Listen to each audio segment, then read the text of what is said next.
নাহমাদুহু ওয়া নুসাল্লি আলা রাসূলিল কারীম। সম্মানিত আশিক রাসূলের, আপনারা আমার সালাম গ্রহণ করুন। আসসালামু আলাইকুম ওয়া রাহমাতুল্লাহি ওয়া বারাকাতুহু। প্রতি সপ্তাহে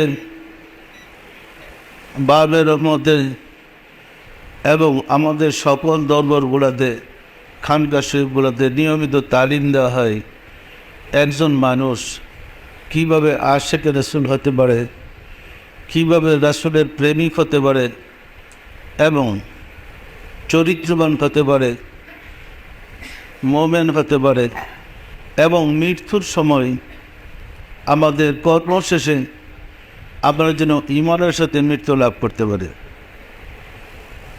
আপনারা অবগত আছেন, মানুষের হায়াতি জিন্দেগি সমাপ্তির পরে তাকে প্রশ্ন করা হয়, মার রাব্বুকা ওয়া দীনুকা ওয়া মান নাবিয়ুকা আও মান হাজা রাসূল। তোমার প্রভু কে, তোমার দিন কি, তোমার নবী কি?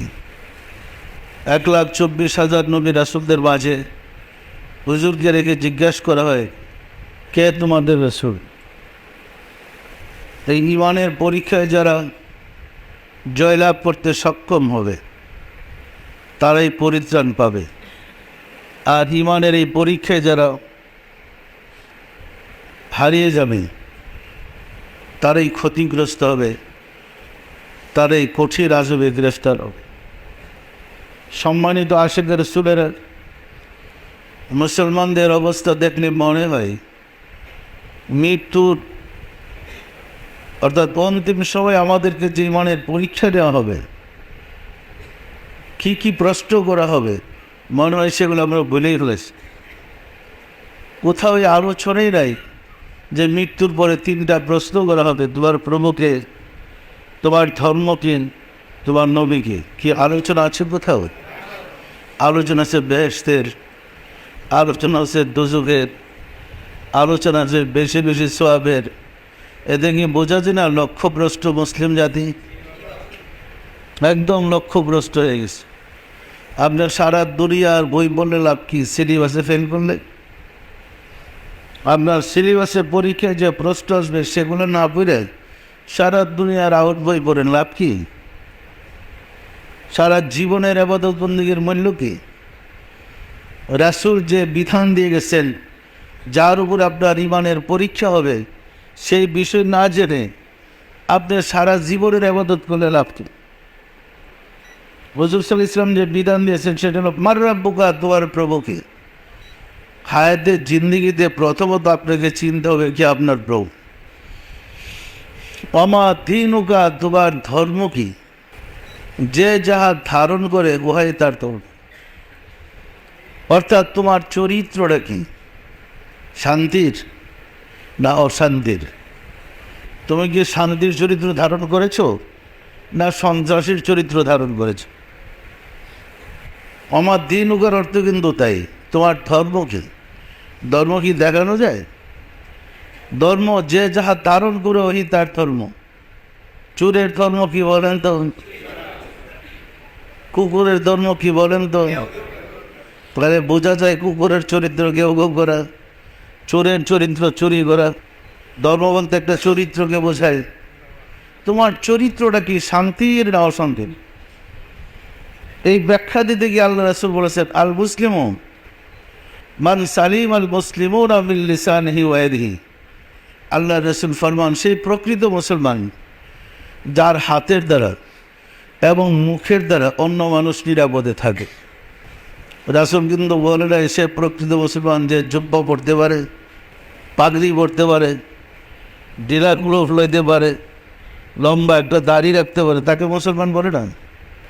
মান সালিম আল মুসলিমুনা মিন লিসানিহি ওয়া ইয়াদিহি, সেই প্রকৃত মুসলমান যার মুখের দ্বারা হাতের দ্বারা কেউ কষ্ট পায় না। পরিষ্কার না পরিষ্কার না? যিনি শান্তির চরিত্র ধারণকারী তাকে মুসলমান বলে, যার মধ্যে শান্তির চরিত্র নাই সেও মুসলমান। আমরা কি শান্তির চরিত্র ধারণকারী মুসলমানদের অন্তর্ভুক্ত আছি? নাই, কিন্তু নাই। একদম হারিয়ে ফেলেছে। মুসলমানদের চরিত্র দেখলে জিরো, শান্তির চরিত্র আমাদের মাঝে নাই। আমাদের চরিত্র হলো ফতোয়াবাজি করে যুদ্ধ লাগাই দেবো, আমার চাকরির রাস্তাটা সোজা করবো। কি সত্য না মিথ্যা বলেন তো? যেমন এক হুজুর পাশ করে আসছে তো চাকরি বেড়ে, কারণ ব্রিটিশ সরকার যেভাবে আমাদের সিলেবাসটা বানাইছে, এই সিলেবাস করে পাশ করে চাকরির কোনো সুযোগ নেই। আমরা মাদ্রাসা থেকে পাশ করলে কিন্তু চাকরি পেয়ে না। সিলেবাস পাশ করলে কোনো ইন্টারভিউতে পাশ করার যোগ্যতা নেই। কি তো চাকরিটা হবে কীভাবে? তখন খুঁজা বাইর করে দেখি কোনো মতে মোয়াজ্জেন বা ইমাম হইতে পারে। কি কারণ মসজিদ বিশ্বে না হলে তো ইমামও হওয়া যাবে না। কি তাহলে গ্রামে গিয়া গুতাগুতি লাগাই দিয়া মহল্লায় আর একটা মসজিদ বানায় ওটার ইমাম আমি হব। একটা চাকরির তো ব্যবস্থা হলো। এইভাবে কিন্তু ফেতনার সৃষ্টি শুরু হয়েছে। পরিষ্কার না? পরিষ্কার নয়। অন্তত এই কথা মজনটিতে দামি নেতা হিসেবে, ইমাম হিসাবে সামনে আসলাম। এই হুজুররা তো আমার মানে ওই লোকগুলা তো আমার কথা শুনবে। অবস্থাটা কিন্তু সেই সম্মানিত আশিকের রাসূলের। আলেমদেরকে বলা হয় আল উলামাও ওয়ারিসাতুল আম্বিয়া।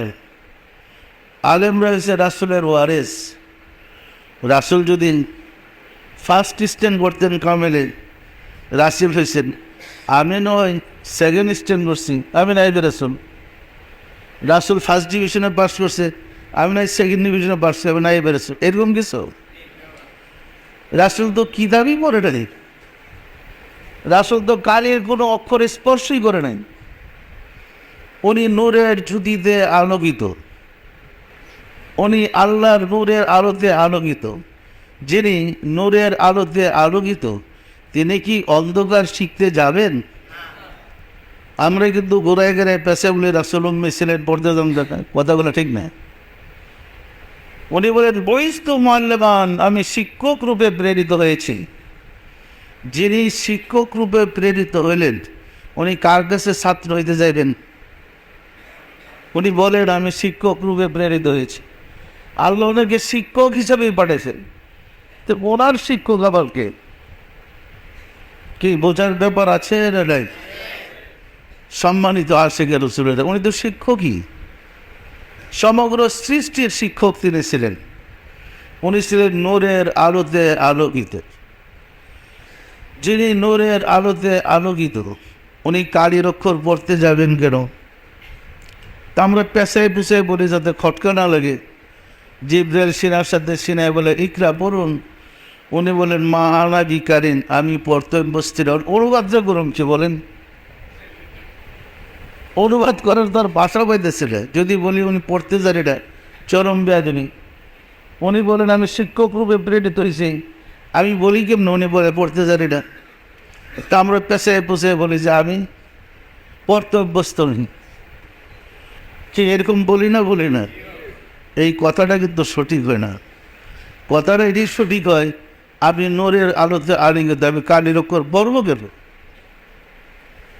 ব্যাখ্যাটা কিন্তু এই হয়, যেহেতু বুখারী শরীফের প্রথম কিতাবুল ঈমানের হাদিস ওহীর সম্বন্ধে যে কথাটা বলছেন, জিবরিল এসে বলছেন ইয়া মুহাম্মদ ইকরা, হে রাসূল আপনি পড়েন, হে মুহাম্মদ তুমি পড়ো। রাসূল বলেন মা আনা বিকারিন, আমি পড়তে অভ্যস্ত নহি। আছে কিন্তু হাদিসটা আছে না নাই? সম্মানিত আশিকের রাসূলের, ওরা কি পড়াবেন? আচ্ছা বলেন তো, হযরত জিবরাইল ইসলাম আল্লাহর নূরে রাসূল পয়দা, রাসূলের নূরে তামাম জাহান পয়দা। জিবরাইল কার নূরে সৃষ্টি? ছেলে পারে বাপেরে পড়েতে? কি অবস্থা কোন? কিন্তু তারপর তো আমাদের বলতে হবে, এ কিন্তু রহস্যই থেকে গেল। আর হাজার রহস্য জানলো খোলামেলা বললে একটা ব্যস্ত গেছি। কি বলছি আমার কথা বুঝছে তো? বুঝেন নাই? আমরা পবিত্র পুরাণে যা গবেষণা করে দেখেছি, হুজুররা গবেষণা করেন, দেখা যায় আল্লাহ বলেন আমি নিজে রাসূল কাছে ওহী করেছি। আল্লাহ বলেন আমি রাসূলকে বলেছি। আল্লাহ বলেন আমি আপনাকে পড়াবো। আল্লাহ বলেন আমি আপনাকে গর্বের সাহায্যে শিক্ষা দেব। এখানে কিন্তু জিবরাইলের কথা বলে নেই। অনেক আয়াত পেয়েছি, আল্লাহ বলে আমি পড়াব। আল্লাহ যদি রাসুলটা পড়ায় মধ্যে আবার কে যে পিছিয়ে গেল, বোঝার ব্যাপার আছে না নাই? সুতরাং তরিকতে সাধনা করেন, অন্তত আল্লাহকে তো চিন্তা হল, পরে জিবরাইলকে চিন্তা কে সম্মানিত আশিকের রাসূলের। আসলে অবিশ্বাস্য হলেও সত্য, আমরা যেহেতু রাসূল থেকে অনেক পরে আসছি, আমরা রাসূলের জবরে আসে নাই। আমরা যখন আসছি বাংলাদেশে বাংলা মায়ের বলে খুলে এবং আমাদের মাতৃভাষা বাংলা, এরপরে আমরা রাসূলের চেয়ে প্রায় ১,৫০০ বছর পরে আসছি। আমাদের পক্ষে হুজুরের বাড়িগুলোকে বিশ্রে বাইর করা যথেষ্ট কঠিন। কঠিন না সহজ বলে এই আমি যে আপনাদের সামনে কথাগুলো বলছি, আমার আড়ালে গিয়ে আপনারা আমার কথাগুলো শুনে ব্যাখ্যা করেন, ওইতে আমি যা বলছি বাড়াইবেন, না হয় আমি যা বলি নাই তার সংযোজন করবেন, খুবও কিন্তু আমার কথা বলতে পারবেন না। তো বিজ্ঞানের উন্নত যুগের সুবিধা হচ্ছে, যেহেতু ক্যাসেট আছে, ক্যাসেটটা সাইডে দিলে খুবও বাঁচতে থাকবে। কি সত্য না মিথ্যা বলেন? ওই যেহেতু ক্যাসেট ছিল না, হুজুর যে বাড়িগুলো দিয়েছেন বাসায় গিয়ে এটা বর্ণনা করছে সাহাবীরা, তিনি তার ছেলের কাছে, সে তার ছেলের কাছে, সে তার ছেলের কাছে যাইতে দেখেন ২০০ বছর পরে আবু হুরায়রা সংকলন শুরু করেছে। ২০০ বছরে কত পুরুষ চলে গেছে। তবু সেই কথাগুলো ঠিক রাখা সহজ না কঠিন বলেন তো? ভীষণ কঠিন। হয়তো কেউ বাড়াইছে, কেউ কমাইছে। ইমাম বুখারী বলেন, আমি একটা হাদিস যার কাছে শুনেছি, আবার ওই রকম হুবু আরেকজনের কাছে গেছে, সে যদি হুবু এরকম বলছে, কিংবা দু একটা শব্দ ব্যাসঙ্গল এটা বাদ দিয়ে দিচ্ছে, ওইরকম ৩-৪ জন মিলে যখন দেখছি যে একরকম হচ্ছে, তখন আমি মনে করছি এটা সহিহ হাদিস। আবার গল্প আছে, মশহুর আছে, যে উনি হাদিস সংকলন করার সময়, লেখার সময় উনি মোরাকাবায় রাসূলের সাথে যোগাযোগ করে জেনে নিতেন হাদিসটা সঠিক আছে কিনা। কেউ এটা মশহুর ঘটনা আছে, কিন্তু এতে বোঝা যায় ২০০ বছর পরে জন্ম নিয়েও মোরাকাবা করে জানা গেছে যে হাদিসটা সহি অথবা সহি নেই। তো এখন আপনি মোরাকাবা করে রাসূল থেকে শুনতে পারেন না? আবু হুরায়রা বললে আপনি পারবেন না কেন? তার বেশি কোয়ালিটিটা কি আছে বলেন? সে মোরাকাবা করে রাসূলের কাছ থেকে জানতে পারে, আপনি পারেন না? আপনার মধ্যে নূরে মুহাম্মদী নাই? দুর্ভাগ্যজনক হলেও সত্য, আমরা সেই রাস্তাটা হারিয়ে দিয়েছি। বরং তার চেয়ে আরও উন্নত, আরও আধুনিক করে হাদিস জানার সহজ পদ্ধতি আছে, কোরআন জানার সহজ পদ্ধতি আছে, আছে না নাই? যদি না আমরা সেই পথটা ব্যবহার করে, আমরা সেই পদ্ধতি যদি অবলম্বন করি, ওই পদ্ধতিতে সাধনা করি, আমাদের হৃদয়ে যে কলব আছে, কলবের সাহায্যে আমরা হাদিস বের করতে পারবো, কোনটা সঠিক হাদিস, কোনটা বেঠিক হাদিস, কোনটা সহি হাদিস, কোনটা ভুল হাদিস বের করা সম্ভব না? সম্ভব না। আমরা তো কলব বিশ্বাসই করি না। আমরা তো বিশ্বাস করি কলব নাই। কলব আবার কিসের? এক শ্রেণী বলে বুকে হাত দিয়ে আবার এগুলো কী দেখায়, কলব আবার কিসের বলে, কিন্তু বলে না, বলে না। অথচ কলব হলো ইমানের ঘাঁটি, যাকে আপনি ইমান ধারণ করবেন, স্টেশনটা এলো কলব। সম্মানিত আশিকের রাসূলেরা, সঠিক শিক্ষা না জানার কারণেই আমরা ক্ষতিগ্রস্ত হয়েছি। উপযুক্ত শিক্ষক না পাওয়ার কারণেই আমরা বিপদগামী হয়ে পড়েছি। ফলে সত্য মিথ্যা আমরা সিদ্ধান্ত দিতে পারি। পরিষ্কার না? পরিষ্কার নয়। এই জন্যে আমাদের অধিক মোরাকাবা করতে হবে। মোরাকাবার মাধ্যমে সঠিক সমস্যার সমাধান পাওয়া যায়। বিশ্বাস হয় না? হয় না? মোরাকাবার মাধ্যমে সত্যটাকে পরিষ্কারভাবে জানা যায়। সম্মানিত আশিকের রাসূলেরা, আমরা বিভ্রান্তিতে পড়েছি এইভাবে। আমরা ছোটোকালেই দেখেছি অনেক পীর আছেন যারা বলেন আমার কাছে মরি দিলে আবাদত করা লাগে না। এরকম অ্যাক্সিডেন্ট পীর কিন্তু আছে যে তোমার আবাদত করা লাগে না, আমার দরকার। আমার মুর্শিদ পিরানে পীর দস্তগীর সুলতানুল মাশায়েখ সুলতানিয়া মুজাদ্দাদের তরিকার ইমাম শাহ চন্দ্রপুরী রাহমাতুল্লাহের দরবারে যাওয়ার পরে বাস্তবেই বুঝতে পারলাম, উনি প্রায় বলতেন, যিনি উপযুক্ত শিক্ষক তিনি ছাত্রকে উপযুক্ত করে ছেড়ে দেবেন, যেন ইমানের পরীক্ষায় ছাত্র নিজে উত্তীর্ণ হতে পারে, আর যিনি উপযুক্ত শিক্ষক নন তিনি ছাত্রকে যোগ্য করতে পারে না, ফলে নকল করতে গিয়ে সেই জেলে যায়। সত্য না মিথ্যা বলেন? যিনি উপযুক্ত শিক্ষক সে তো মুরিদকে ইমানদার বানাই দিবে, কোর্স করে দিবে যেন সেই ইমানের সাথে পার হইতে পারে।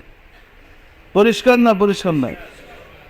ফলে আমরা তো এমনি ফাঁকিবাজ, আবার সুযোগ পেয়েছি যে পীর ধরলে আর আবাদত বন্দী লাগে না, কি আমরা প্রয়োজন মনে করি না, আবাদতের দরকার আছে, যা আছে বাবাই করে দিব বলি, কিন্তু এই ধারণাটা মস্ত বড় ভুল। আমাদের তরিকতের নিয়মিত আপনাকে কোর্স করতে হবে, আমল করতে হবে, প্র্যাকটিস করতে হবে। এই লক্ষ্যেই প্রত্যেক এলাকায় যেন খানকা শরীফ নির্মাণ করে এবং নিয়মিত তালিমের ব্যবস্থা করে, জাকের পুরুষ এবং নারী। হাদিসটা এরকম, তালাবুল ইলমি ফারিদাতুন আলা কুল্লি মুসলিমিন ওয়া মুসলিমাত। প্রত্যেক মুসলমান নর ও নারীর উপরে আল্লাহকে জানার বিজ্ঞান শিক্ষা করা ফরজ, আল্লাহর পরিচয় লাভ করা ফরজ, আল্লাহকে চেনার পরিচয় লাভ, আল্লাহকে চেনা, আল্লাহকে জানা, আল্লাহর পরিচয় লাভ করা ফরজ নারী পুরুষ সবার। কারণ নারী পুরুষ সবাইকে ইমান নিয়ে কবরে যেতে হবে। পরিষ্কার না? পরিষ্কার না?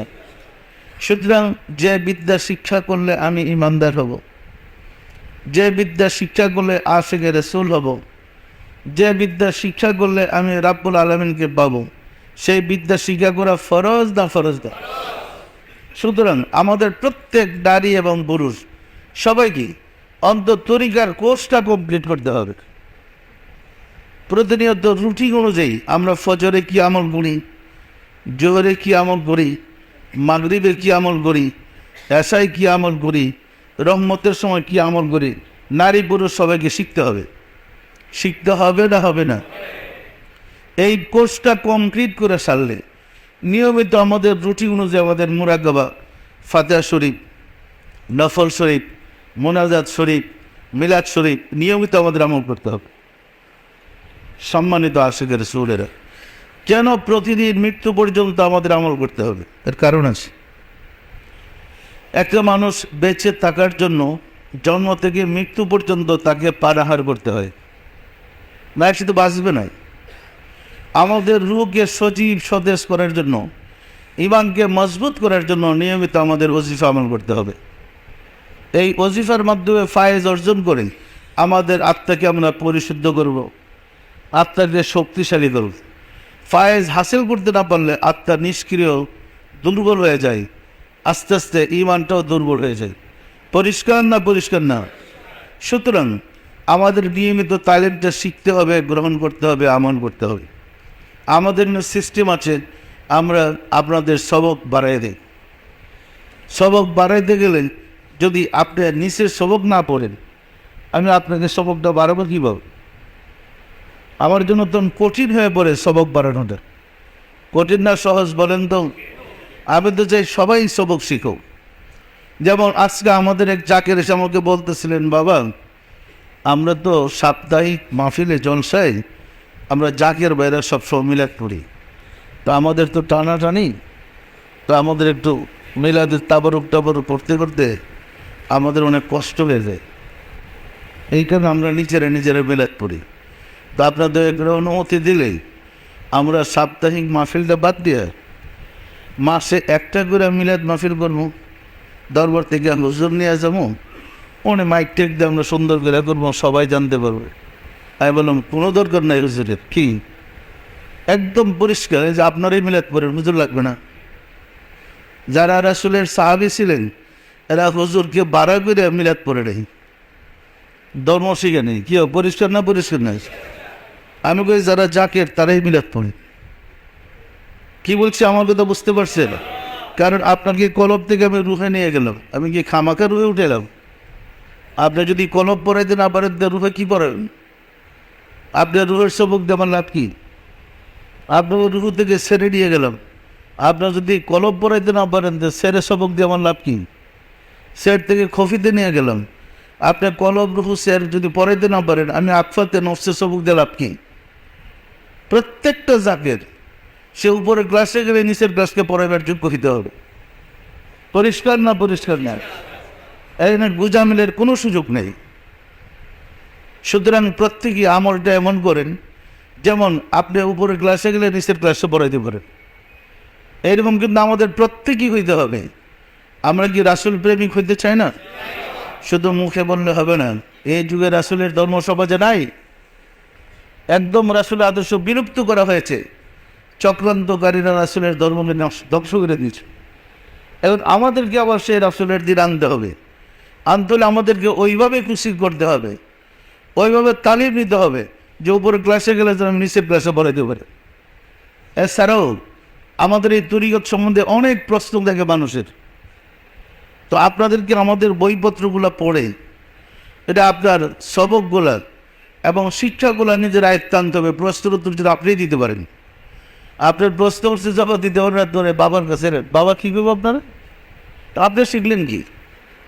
আমি তো ধরে চন্দ্রপুরের কাছে যাই না যে বাবা কয়ে দেন কেউ, আমি তো আমার বাবার দুইটা বাবা আমার কয়ে দেন কী কমো, আপনার দিকে আপনি মোকাবেলা করেন। পরিষ্কার না পরিষ্কার না? সুতরাং আপনাকে এইভাবে শিখতে হবে যেন শত প্রশ্নের জবাব আপনি দিতে পারেন। পারবেন না পারবেন না, গুজামিল দিয়ে ধর্ম করে লাভ নাই। এই গুজামিলের ধর্ম আপনার মুক্তি দিবে না। মুক্তি পেতে হলে ধর্মটাকে সোজা করতে হবে এবং পরিপূর্ণ মোমেন হইতে হবে। পরিষ্কার না পরিষ্কার না? আমাদের সম্বন্ধে অনেক প্রশ্ন আছে, তো আমরা নিজেরাই প্রশ্ন করেছি, নিজেরাই জবাব দিয়েছি। উদ্দেশ্য আপনারা যেন পরিষ্কার জানতে পারেন এর জবাবটা কী হবে। তিন বইগুলো পড়লেই পারেন। এছাড়া আরেকটা সহজ পথ আছে।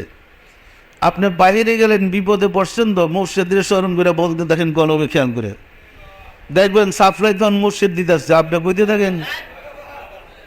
এই সিস্টেম আমাদের এখানে আছে। আপনি যখন ফাইসে গেছেন তখন বাধ্য হয়ে মুর্শিদ আপনার উদ্ধার করতে দৌড়ে যায়। তখন দেখবেন এমন সব কথা আপনার মুখ দিয়ে বের হইতেছে যা জীবনে আপনি বলেন নাই, যা জীবনে আপনি শুনেন নাই। যেমন কি আপনাদের হয়? তাহলে এই লাইন থাকতে আপনি হোরাহরি করতেছেন, নিজেরা তো ছোটো মডেল করেন কেন? আল্লাহ রাসূল বলছেন আস-সাহাবী কান নুজুম। রাসূলের ধর্মের শিক্ষা যদি আপনারা লাভ করেন, রাসূলের কলমের বিদ্যা যদি আপনারা শিখেন, আপনারা রাসূলের শিক্ষা যদি লাভ করেন, তা আপনারা নক্ষত্র নয় কি? পরিষ্কার না পরিষ্কার না? আপনাদের শিক্ষা লাভ করতেছেন রাসূলের, আর রাসূলের শিক্ষা ছিল কলমের শিক্ষা। উহা বের হইতে থাকে কলম থেকে, কিতাব থেকে বের হয় না। ঝর্ণার পানি পাথরের ভিতর থেকে বের হইতে থাকে, কিন্তু ওই নদীর পানি, খাল বিলের পানি গড়ায় নিচের দিকে যায়, আর ঝর্ণার পানি নিচের দিকে উপরের দিকে ওঠে। কি সত্য না মিথ্যা বলেন? আপনার কলবকে যদি সক্রিয় করতে পারেন, কলব থেকে তো আপনার মাল সাপ্লাই হইতে থাকে, এবং আল্লাহর তরফ থেকে যে নিয়ামত একদম তাজা তাজা কথা বেরো, যা এখনের জন্য প্রযোজ্য। পরিষ্কার না পরিষ্কার না? সম্মানিত আশিকের রাসূলেরা, সাধনার জন্য কিছু নিয়ম কানুন আছে, আমাদের নিয়ম কানুনগুলো শিখে নিতে হবে। এগুলো তাসাউফে আছে, যদিও বাহ্যিক সমাজে নেই।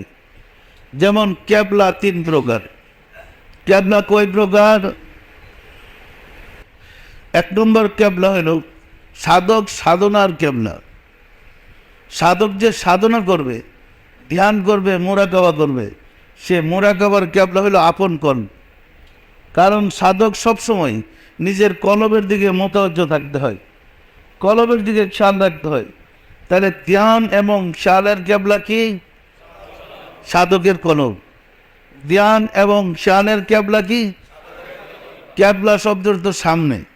সাধক নিজের কলবটাকে সবসময় খেয়াল করবে, জিকিরটা চলতেছে কিনা, ফায়েজটা আসতেছে কিনা, এটা দিয়ে খেয়াল রাখতে হবে। পরিষ্কার না পরিষ্কার না? তাহলে সাধকের ধ্যান এবং খেয়ালের ক্যাবলা হলো আপন কল।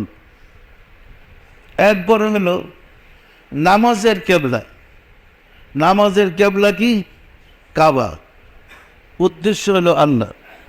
আমরা কিন্তু বলি কাবাতি শরীফে দিন আল্লাহু আকবার। নামাজের ক্যাবলা কি? কাবা ঘর। মুসলিম ঐক্য ঠিক রাখার জন্যে সারা বিশ্বের মুসলমানদের কেবলা কাবা, নামাজের কেবলা হয়েছে কাবা ঘর, উদ্দেশ্য হচ্ছে আল্লাহ। গড়কে সেজদা করে তো শিরিক, গড়কে সামনে রেখে আল্লাহকে সেজদা করতে হয়। পরিষ্কার না পরিষ্কার না? অথচ পুরোটা আল্লাহ বলেছেন ফাআইনামা তাওয়াল্লু ফাসাম্মা ওয়াজহুল্লাহ, যেদিকে চক্ষু ঘোরাও সেদিকে আল্লাহর চেহারা রহিয়াছে। তাহলে পূবে আল্লাহ আছে, পশ্চিমে আল্লাহ আছে, উত্তরে আল্লাহ আছে, দক্ষিণে আল্লাহ আছে। মুসলিম ঐক্য ঠিক রাখার জন্যে শুধু কেবল নামাজের কেবলা কাবা, উদ্দেশ্য হচ্ছে আল্লাহ। পরিষ্কার না পরিষ্কার নয়? আর মঞ্জিলের মকসুদে আল্লাহর কাছে পৌঁছার জন্য কাবা হলো আপন মুর্শিদ। আল্লাহর কাছে পৌঁছায় দেওয়ার কাবা আপন মুর্শিদ। মুর্শিদ ছাড়া আপনি আল্লাহর কাছে যাইতে পারবেন না, কারণ মুর্শিদ হল আল্লাহর প্রতিনিধি। প্রতিনিধি ছাড়া আপনি আল্লাহর কাছে যেতে পারবেন। পরিষ্কার না পরিষ্কার নয়? তাহলে কাবা তিন প্রকার। একটা নামাজের কাবা কেবলা, উদ্দেশ্য হল আল্লাহ। আর একটা ভক্তের সাধকের ধ্যান এবং খেয়ালের কাবা, আপন কলব। আর মঞ্জিলে মকসুদে পৌঁছা বা আল্লাহর কাছে পৌঁছায় দেওয়ার কাবা মুর্শিদ। পরিষ্কার না পরিষ্কার নয়? তিন ধারে আবার ঠেকলে একটা বাড়ি এলেন না, তিন ধারে একটা বাড়িতে যান না, ব্যস্ত গেছেন। পরিষ্কার না পরিষ্কার না? সম্মানিত আশিকের সুরেরা, এগুলা তাসাউফের কোর্স এবং ক্লাসই আছে। আপনি যখন সাধনা করবেন দেখবেন একটার পর একটা ক্লাসের সবক আসতেছে। তাহলে আমাদের কাছে পরিষ্কার, আমরা নিয়মিত ওজিফাগুলো আবার করতে পারবো না পারবো না। এবং দ্বিতীয় ক্লাসে যখন যাব, প্রথম ক্লাসে পড়াবার যোগ্যতা আমার অর্জন করতে হবে, হবে না? হবে না। সুতরাং আপনারাই বিলাত করেন, আপনারাই ফায়েজ বাতান, আপনারাই মোনাজাত করেন, আপনার তরিকার প্রচার করেন। পারবেন না পারবেন না? না আমার আবার হুজুর ধরেন না, তারা তারিখ দিয়ে পাঠিয়ে দেবে কি? মাথার সাথে হুজুর ধরেন না, কিছুদিন শিখে তারা পাঠাবো। ওনার না 1 মাস ট্রেনিং দিয়ে দিলাম, আপনি দেবেন 10 বছর যাবৎ ট্রেনিং করতেছেন। 10 বছর আপনি কি করলেন? উনি গেলে আবার পিছিয়ে বয়ে দেখবেন, মানে একটু ভুল ধরবার লেগে, এই না এটা হয় নাই। তো এইবারে তো মাত্র 10 দিন 1 মাস ট্রেনিং দিয়েছি, আপনি যে 10 বছর কোর্স করতেছেন। সুতরাং সবচেয়ে সহজ, তরিকতে যারা উন্নতি লাভ করেছেন তারাই ইমামতি করেন, তারাই জানাজা পড়েন, তারাই মিলাদ পড়েন, তারাই ফায়েজ বাতান।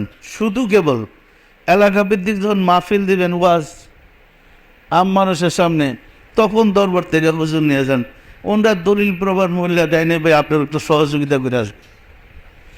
কিন্তু মাঠ পর্যায়ে কাজটা আপনাদের কি করতে হবে? কি ভালো হয় না এটা বলেন তো?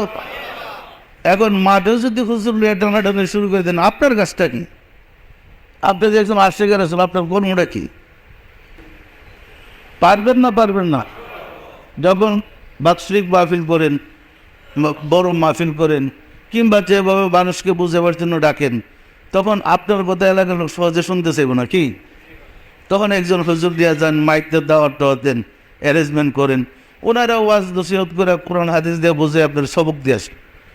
এরপর আপনার করবো আপনাদের মাঠ পর্যায়ে যাদের সবক দিল, এদের তালিম দেন, এদের দরবারে নিয়ে আসেন, এই কাজগুলো আপনাদের। পরিষ্কার না পরিষ্কার না? আমি কি দারুণটা ক্লিয়ার করতে পেরেছি? আমি চাই প্রতিটা আশিকে রাসূল একজন মানে তালিম দিতে পারে এবং তৈরি। আমি গণ্ড মুরুক্ষ আশিক রাসূল এত লাভ নেই। এখন তো মুরুক্ষের যুগ নাই, এখন জ্ঞানীদের যুগ এবং তাসাউফ মহাবিজ্ঞান।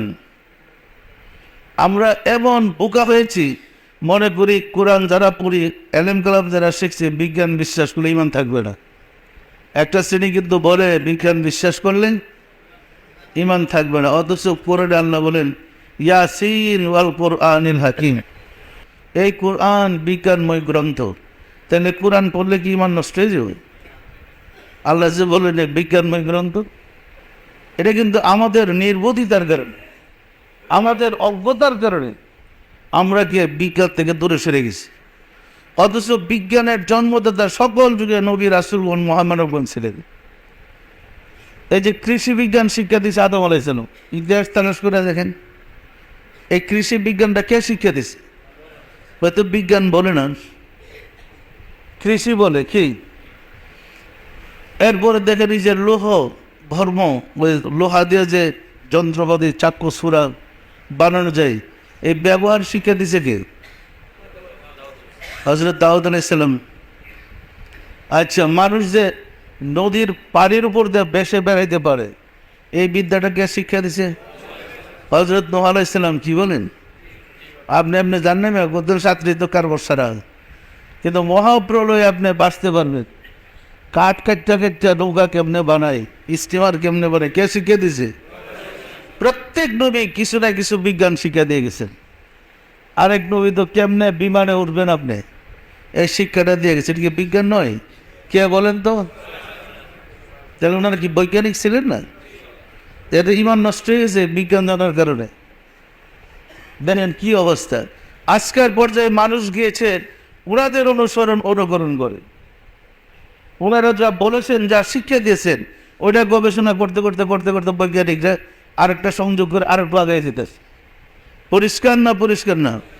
আমরা যেহেতু কোরআন ছেড়ে দিয়েছি, আমাদের কোরআনকে গবেষণা করে মানুষ গ্রহ থেকে গ্রহান্তরে চলে গেছে। বৈজ্ঞানিকরা গ্রহ থেকে গ্রহান্তরে যাচ্ছে, মঙ্গলে যাইতেছে, আবার অন্যান্য গ্রহ চলে যেতেছে। যাইতেছে না? যাইতেছে না? অথচ গবেষণার কেন্দ্রবিন্দু আমাদের কোরআন। আর আমরা এই কোরআন থেকে টাইনা বাইর করতেছি কীভাবে কোরআন পড়ে জিন সারান যাব, কীভাবে তাবিজ দেখানো যাব। কি কেউ সত্যটা মিথ্যা বলেন? আমরা কোরআনটা পেলিস তাবিজের লিগে কোন কোন আয়াত, আর যে ফতোয়া দেয় উনি তালাশ করতেছে বৌসারের আয়াত কি গিয়া। সত্য না মিথ্যা বলেন? তো কোরআন কি খালি বৌসার বললে গিয়েছে? কোরআন কি তাবিজ কবজ লেখবার লেগে? আবার অনেক দরবেশ দেখেন এরকম কোরআনকে ছোট্ট কোরআন চ্যাপ্টার একটা কবজের ভিতরে গলায় ঝুলে রাখছে।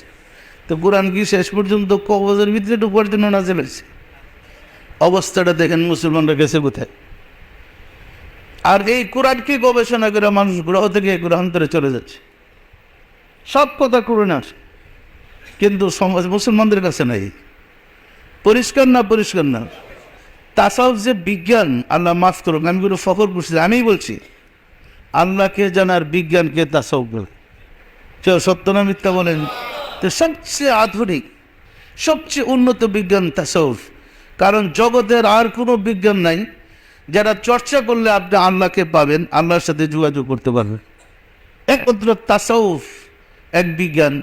কলমের বিদ্যার সাহায্যে আপনি আল্লাহকে পেতে পারেন, আল্লাহর সাথে যোগাযোগ করতে পারেন, আরেক দিল্লা হইতে পারেন, সৃষ্টির এক প্রান্ত থেকে অন্য প্রান্তের খোঁজ খবর পেতে পারেন, ইচ্ছা করলে বিশ্বের এক প্রান্ত থেকে অন্য প্রান্তে সরাসরি চলে যেতে পারেন। সেই বিজ্ঞান কিন্তু কোরআনের মধ্যে আছে। পরিষ্কার না? পরিষ্কার না? এই বিজ্ঞানটা আমরা হারিয়ে ফেলেছি। আমরা যদি আবার সেই তাসাউফের বিজ্ঞান চর্চা করি, সাধনা করি, অবশ্যই সেই নিয়ামত আমাদের কাছে আসবেই। আসবে না? আসবে না? কিন্তু আমাদের গড়ে নিয়ামত রেখে আমরা কিন্তু ছুটছি পশ্চিম দিকে। পশ্চিমারা যা করে তাই ধরব, পশ্চিমারা যা শিক্ষা দিচ্ছে এটাই ধরবো। এদের উত্তম মানবতা, এই মানবতার কারণে মুসলমান মারতেছে শিয়াল কুত্তার মতো। মারতেছে না? মারতেছে না? এটা কত উত্তম মানবতা দেখেন। ইসলামে এরকম সুন্দর মানবতা আছে নাকি? ইসলাম শিক্ষা দিয়েছে মানুষ মানুষকে কীভাবে বাঁচাবে, আর হ্যাঁ মানবতার কথা বলে মুসলমান মেরে সাফ করে দিতেছে। সত্যটা মিথ্যা বলেন? এরা উত্তম মানবতা। আর বাংলাদেশের মানুষ যদিও দুর্নীতিতে শ্রেষ্ঠ, এখনও এই অবস্থা হয় নাই যে বিদ্যুৎ চলে গেলে মানে লুটপাট শুরু হয়ে গেছে। কিন্তু পশ্চিমাদের দেশে গিয়া দেখেন বিদ্যুৎ যদি যায় 10 মিনিট দোকানপাট লুট শেষ। আমাদের দেশে এখনও যদি বন্যা আসে সব ডিব্বা যেতেছে, দেখবেন নারী পুরুষ সমানে রাস্তায় নেমে গেছে সাহায্য করার জন্য। সত্যটা মিথ্যা?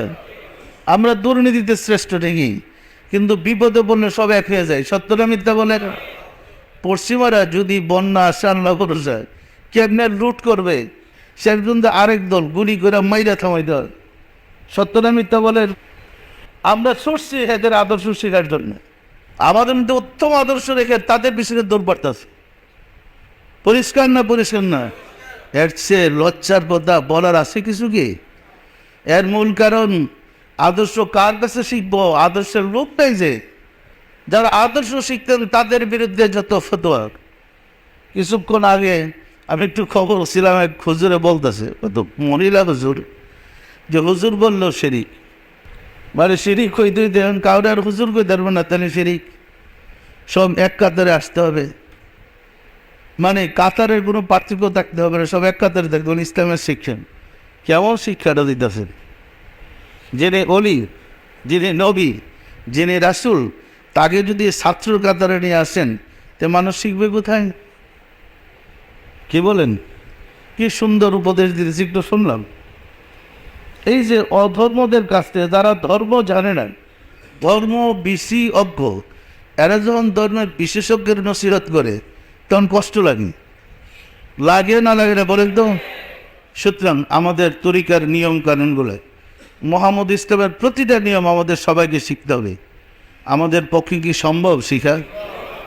আমরা শিখতে পারবো? দেখেন, যারা আপনাদের কাছে সোয়াবের ওয়াজ করে, আর সে সোয়াবের কথা যারা বলে, এদের বলেন, আল্লাহ তো বলছেন, ফাওয়াইলুল লিল কাসিয়াতি কুলুবুহুম মিন যিকরিল্লাহ উলাইকা ফি দালালিম মুবিন। যার কালবে আমার জিকির জারি নাই, সে প্রকাশ্য গুমরাহির মাঝে ডুবে আছে। বলেন তো, আপনার গলব চলে? বলেন বলেন, বুকে হাত দিয়ে বলেন, গলব চলে না তো? তা আপনি তো বদরুষ্ট, কী নসিহত করেন? আগে মুসলমান হয়ে এলেন, তাই না? সবক দিতে পারবেন না? পারবেন না? ওয়াজ নসিহত করবেন, আপনি তো বদরুষ্ট। যার নামাজে হুজুরি হাসিল না, সেই নামাজ শাস্তির যোগ্য অপরাধ। আল্লাহ বলছেন, ফাওয়াইলুল লিল মুসাল্লিন আল্লাযিনা হুম আন সালাতিহিম সাহুন। এটা করবেন না?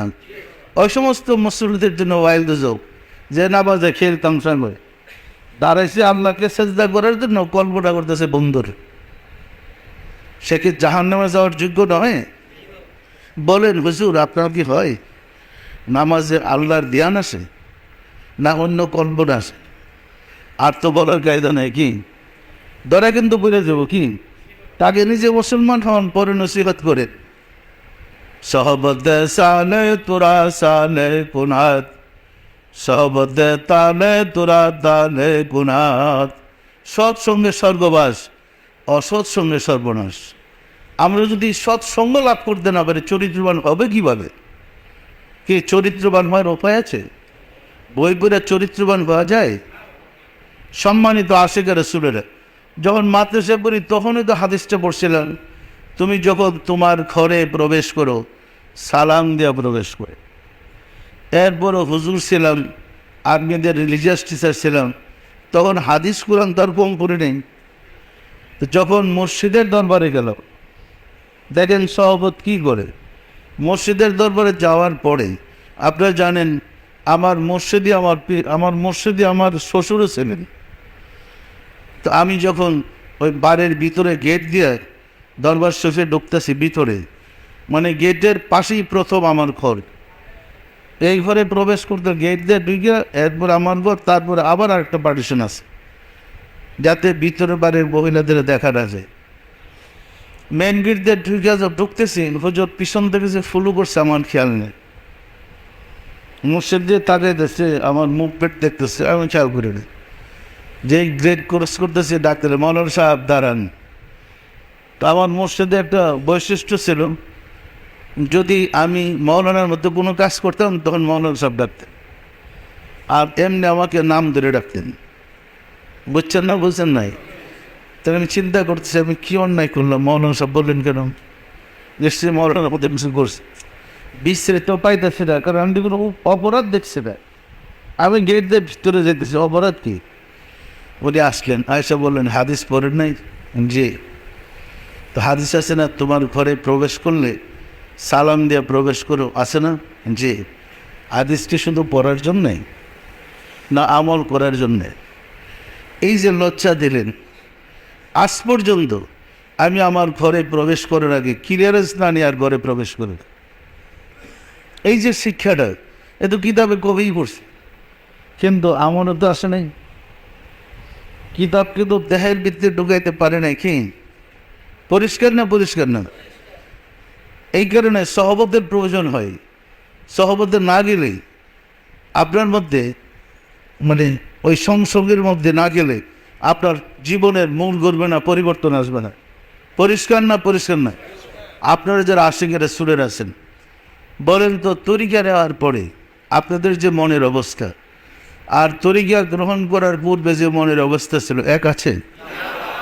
পার্থক্য কিছু কিছু পর্যায়ক্রমে আরও উন্নত হইতেছে না? সুতরাং সহবতে না গেলে এই নিয়ামতটা কোথায় পাইতেন? তার জন্যে আমাদেরকে আরও বেশি পরিশ্রম করতে হবে, বেশি পরিশ্রম করে রাসূলের ধর্মটা সমাজে এনে দিতে হবে, রাসূলের সাথে আশিকের সাথে যোগাযোগ করে দিতে হবে এবং রাসূলের ধর্মের ফল আমরা উপভোগ করতে হবে। পারবো না? পারবো না? তার জন্যে আমি বলে দিয়েছি, যাদের পরবর্তী সবক নেবেন আগের সবক যেন পড়াইতে পারেন এতটুকু যোগ্যতা অর্জন করে দেন। আমি যদি জিজ্ঞাসা করি সবক কোথায় করেন, বুকে, দেখি হইল বুকে আবার সবক কিসের কী হোক বলেন? বুকে তো 5টা লতিফা আছে, কোনটা? ওই লতিফা কাঠ ছিঁড়ে কোথাও বলেন? কারণ আপনি তো ছাত্র পড়াইলেন, আরেকজনকে শিক্ষা দেবেন কি? আপনি যদি মানে আগামতা ঠিক না থাকে তা আরেকজনকে বলবেন কীভাবে? পরিষ্কার না? পরিষ্কার না? সুতরাং তরিকার নিয়ম কানুনগুলো নিজের আমল করেন। 3-4 জন একসাথে বসলে তরিকার কথা শুরু করে দেন, দেখবেন যে একটা তাসির শুরু হয়ে গেছে। 2 জাতীয় ভাই একসাথে হলেই দেখবেন মুর্শিদের কথা মনে পড়তেছে। আপনাদের কি এটা হয়? আমার মনে আছে আমরা যখন আমাদের এক জাকির ভাইরে দেখলে মনে হতো জাকির ভাইয়ের সাথে আমার বাবা আসতেছে, দেখলেই মহব্বতরা সৃষ্টি হয়ে যায়। আর ততক্ষণেই মহব্বতরা থাকবে যতক্ষণ ফেতনার ভিতরে না ঢুকবেন। মহব্বতের সাথে তরিকার আমলগুলো করেন এবং চেষ্টা করেন সকল মানুষের মাঝে এই আমলটা শিক্ষা দিতে। আমরা কি পারবো? আপনি এক জায়গা আশিকেরা শুনলেন, আপনার স্ত্রী তরিকার আমল করে না, তাকে উৎসাহিত করেন, তার মধ্যে এটা জাগরণ এনে দেন, তাহলে দেখবেন আপনার বাসার ভিতরে রহমতের বন্যা বয়ে গেছে। সুবিধা হবে না? হবে না? আসুন রাব্বুল আলামিনের সাহায্য চাই, তিনি যেন দয়া করে আমাদেরকে তার রাস্তায় উঠায় নেই। আমিন। আউযু বিল্লাহি মিনাশ শাইতানির রাজিম। বিসমিল্লাহির রহমানির রহিম। আস্তাগফিরুল্লাহ রাব্বি মিন কুল্লি জামবি ওয়া আতুবু ইলাইহি। আয় আল্লাহ, জীবন ভর নফসের খায়েশে শয়তানের ফেরেবে যত প্রকার গুনাহ করিয়াছে, সমস্ত গুনাহ হইতে তোমার নিকট তওবা করিতেছি। আয় আল্লাহ, দয়া করিয়া আমার তওবা কবুল করো, আমার গুনাহ মাফ করো। লা ইলাহা ইল্লাল্লাহু মুহাম্মাদুর রাসূলুল্লাহ। সবাই দিলের হাত উঠে বলেন আল্লাহুল মুমিন। আওয়াইদাল বাউলাদান খুদা অদম কাঙ্গাল ভিক্ষুকেরা বাবে রহমতে তোমার প্যারা হাবিবের সানে দুরুদ সালাম পেশ করলাম। সবশেষে তওবা করে তোমার শাহী দরবারে জোরহাত করে মাফ চাই। জীবনে যত ভুল বেয়াদবি করেছি দয়া করে মাফ করে দাও, মাফ করে দাও রে মওলা। আমাদের ভুল বেয়াদবিকে মাফ করে দাও, আমাদের ইবাদত সমূহ কবুল করে দাও। এর ফজিলত পৌঁছে দাও তাজদারে মদিনা সরকার দো আলম হযরত মুহাম্মদ মুস্তাফা আহমদ মুস্তাফা সাল্লাল্লাহু আলাইহি ওয়াসাল্লামের হুজুরে সওয়াব নজর বসাও। রাসূল পাক সাল্লাল্লাহু আলাইহি ওয়াসাল্লামের সম্মানিত পিতা মাতা দাদা দাদি নানা নানি আল আওলাদ আল আসহাব আজওয়াজ মুতাহিরিন আহলে বাইতিন খুলাফায়ে রাশিদিন দের আল্লাহ পাক রসুলের সব নজর বসাও খাতুনে জান্নাত মা ফাতেমা রাদিয়াল্লাহু তাআলা আনহা সাইয়েদনা হযরত ইমাম হাসান সাইয়েদনা হযরত ইমাম হুসাইন রাদিয়াল্লাহু তাআলা আনহা যাহারা দিন ইসলামের জন্যে কারবালার প্রান্তরে শাহাদাত বরণ করে গেল রে মাওলা, দয়া করে তাদের দেওয়ানবাগি হুজুরের সওয়াব নজর বসাও। বাবা আদম আলাইহিস সালাতু ওয়াস সালাম হইতে রাসূল সাল্লাল্লাহু আলাইহি ওয়াসাল্লাম পর্যন্ত যত আম্বিয়া আলাইহিস সালাতু ওয়াস সালাম দারুল বাকায় তাশরীফ নিয়েছেন, তাদের দেওয়ানবাগি হুজুরের সওয়াব নজর বসাও।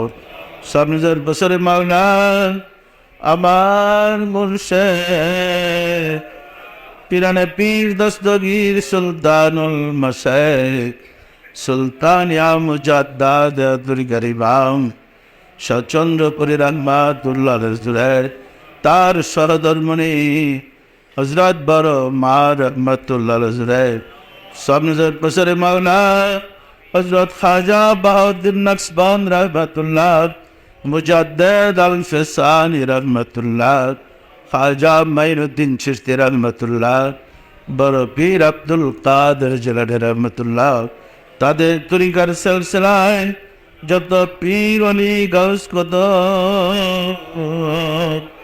তামাম পৃথিবীর মোমেন মোমেনাত যে যেখানের গান করে আসরে বাউলা দয়া করে তাদের দেওয়ানবাগি হুজুরের সওয়াব নজর বসাও। আমরা ভিক্ষুকেরা যারা তোমার শাহী দরবারে হাত উঠাইলাম, আমাদের আপন আপন গর্ব ধারণী মা জননী যে মা আমাদেরকে গর্বে ধারণ করেছিলেন, জন্মদাতা পিতা যাদের উসিলায় বিশ্ব জাহান দেখতে পেলাম, তোমার শাহী দরবারে হাত উঠাইবার নসিব হইল, যারা ইন্তেকাল করে আছে তাদের দেওয়ানবাগি হুজুরের সওয়াব নজর বসাও। আমাদের মোহাম্মদের স্ত্রী শ্রদ্ধেয় শ্বশুর শাশুড়ির দাদা দাদি নানা নানি খালু খালা ছেলে মেয়ে শিকরবা যে ইন্তেকাল করে আসরে বাউলা দয়া করে তাদের দেওয়ানবাগি হুজুরের সওয়াব নজর বসাও। আর যারা জগতের বুকে বেঁচে আছে তাদের প্রতি রহমত নাযিল করো। ঘরে ঘরে আশিকে রাসূল বনে দাও, আশিকে রাসূলদেরকে তুমি দয়া করে তোমাকে হৃদয়ে ধারণ করার সুযোগ করে দাও। তোমার মহব্বত দ্বারা আশিকে রাসূলের অন্তর ভরপুর করে দাও। আমরা যেন সদা সর্বদা তোমার প্রেম সাগরে ডুবে থাকতে পারি সুযোগ করে দাও। তুমি ছাড়া যে আমাদের আর কেউ নাই, তুমি ছাড়া যে আমাদের মুক্তির পথ আর নাই, তুমি দয়া করে আমাদেরকে সিরাতুল মুস্তাকিমে ধরে রাখো, আমাদেরকে তোমার রহমতের বেষ্টন দ্বারা বেষ্টন করে রাখো। মাওলা গো, আমাদের মনোজাত দয়া করে কবুল করে দাও। আমিন। বাহুকুলা ইলাহা ইল্লাল্লাহ মুহাম্মাদুর রাসূলুল্লাহ।